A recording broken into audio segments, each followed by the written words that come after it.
few years ago, I did quite a lengthy series of experiments to try and figure out how much and how long you should soak air plants in order for them to take up the maximum amount of water, and so you could be sure of hydrating them properly.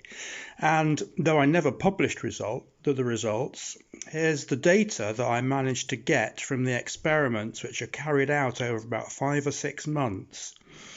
I used immersion times of 1, 4, 8, 16 and 24 hours. Yes, as high as 24 hours. And I then measured the mass increase in the Tillandsias in terms of grams. And the mass increases were 2 grams for 1 hour immersion time, etc. And you can see that 16 hours really gave the best water immersion.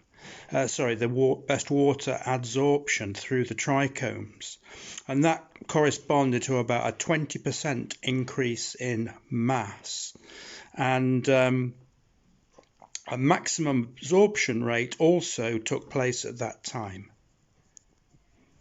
What I also did was measure the water loss over 7 days from the same plants, and I had a suspicion that more water would be lost in the summer months than earlier on in the year, in the spring months. And you can actually see that very clearly. The mean water loss for April in grams over 7 days was 2.33 grams.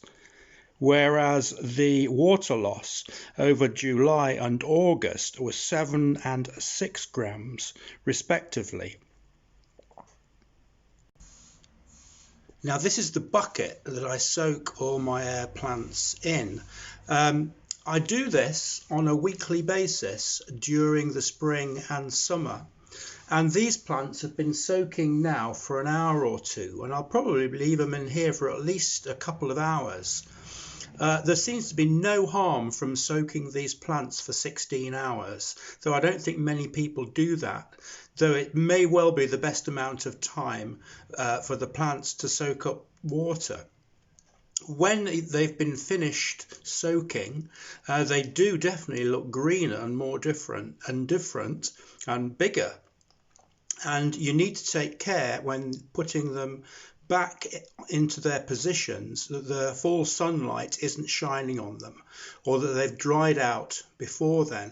The reason for this is that they might scorch in the sun, and I can show you an example of this. I'll just get a plant and show you.